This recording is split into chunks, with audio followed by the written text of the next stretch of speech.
So Organizing for Action, which is President Obama's super PAC, they sent out an email this week telling people that they should talk about Obamacare at the Thanksgiving table, because there's nothing better than talking politics and policy during Thanksgiving. And not only did they send an email, but there was a link to a website which would guide you, because you're the voice of reason. That's what they told you. You're the voice of reason in your family. And they give you a little guide to how you should go about doing it. So they give you some conversation tips. You can start by asking, have you thought about signing up for health insurance on the new marketplace, Grandma? Offer to walk them through it. Would you like to take some time with me to sign up right now? Ask them to make a plan and commit to it. When do you plan on signing up? Don't forget to follow up. Have you signed up yet? And some things that are important to communicate. Being covered helps you stay healthy and protects you in an emergency. You can find a plan that fits your budget. Financial assistance is available for all those who qualify, and you get to choose the plan that's right for you. Period. They should have put a period in there. Okay, just easy question to start. Is there anything worse than talking politics with your family at Thanksgiving? Look, I think it really, unfortunately, is telling of just how much of a struggle they're having with messaging. So now they're having to send this thing out for like a holiday special. Really? Like, come on, that's not a good look. Yeah. Do you plan on talking Obamacare at the Thanksgiving table? I probably would, but my first question would be, are you willing to pay higher premiums for the same coverage? I mean, that's not on that chart. Let's be clear. I actually think this is a great idea. I think this is the exact reason why the Obama re-election team did so well and why he was re-elected. They're very creative. Why not put forward some talking points to encourage people? They've got a lot of people who are sheep. They got a lot of people who just follow the directions and start these conversations at the dinner table. The fact is, people don't know about this process because the website is crappy and the messaging is terrible. But I think this is a very creative way. Lame, but creative. Yeah, well, all right. Well, speaking of lame, let's take a look. There was also a video that they created, and it's like a 2-minute long video. They think it's really hilarious, but it's actually quite lame. This is just the end of it. So, what did you want to talk to me about? We know you don't have health insurance. We love you no matter what, but it's time to get covered.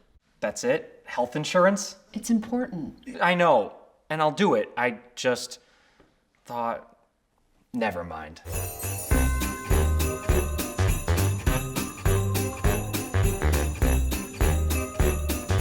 Yeah, something very pandering, and isn't there something sort of insulting about that? Like, yeah, that's what I'm saying. To me, it's insulting. But I do get Rick's point in that this is what they do and this is what they do well. Yeah. I will say I'm surprised to see it being the parents initiating the talk with the son, because we all know Obama's strong point tends to be the youth. Right. And so I would have almost expected the kid to bring it up to kind of spread the message amongst the older generation. Remember, this is the group that gave us binders full of women. I mean, we're talking really lame messaging that doesn't make sense, but again, it works. I mean, I think this war on women thing is crap, but it works. And people just hear that basic catchy, stuff. yeah. It's catchy, and this is the same thing. yeah, so just to the bigger idea of Obamacare at this point, I mean, this obviously shows some level of desperation that they have to give out such specific messaging and all that kind of stuff, and also get involved in holidays. You're supposed to be thankful. I feel like it's the one day where I try not to talk about politics.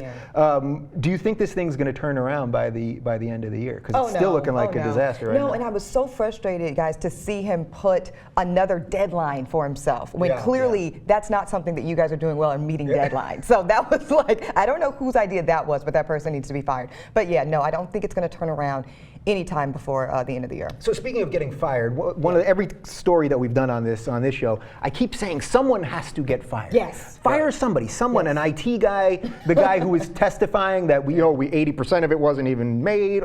Fire somebody, the janitor. How come no one ever gets fired? Well, look, we're 5 years into the Obama administration, and there have been a lot of things that have gone wrong, but we just don't fire people in government. That's the union way. You don't fire people. You just reassign them. And I think it's terrible. I think in the private sector, you are gone immediately, and then they, announce that you're going to spend more time with your family.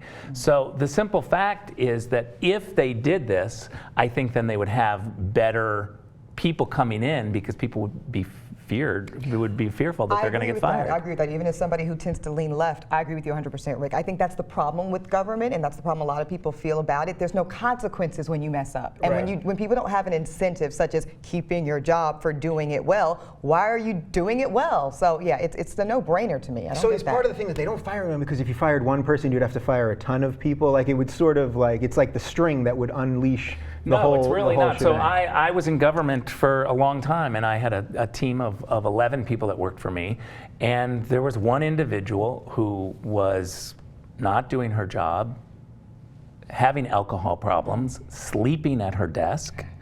And I set out with HR to try to figure out, okay, how do we get rid of this person? They're clearly not working. And I was told, absolutely, you cannot get rid of them. You have to deal with them. Send them to counseling, talk to them. We're not getting rid of them. You have to deal with, and so as a boss, you just reassign them. Yeah, I gotta get one of those jobs. But nobody wins. drink during the day. And sleep it to death. Yeah. No, but that's why nobody wins. And even like somebody like, the teachers unions and stuff. And I love teachers. I went to public school. They're amazing. But I had classes where I'm like, is this serious? Seriously, you're wasting my time, all these students. Those teachers got to go. So, I mean, that's a little bit of an ed reform issue, but it works in every sector, you know. It does, you're right. Yeah, well, we took a Thanksgiving segment and turned it into something about how more people should be fired.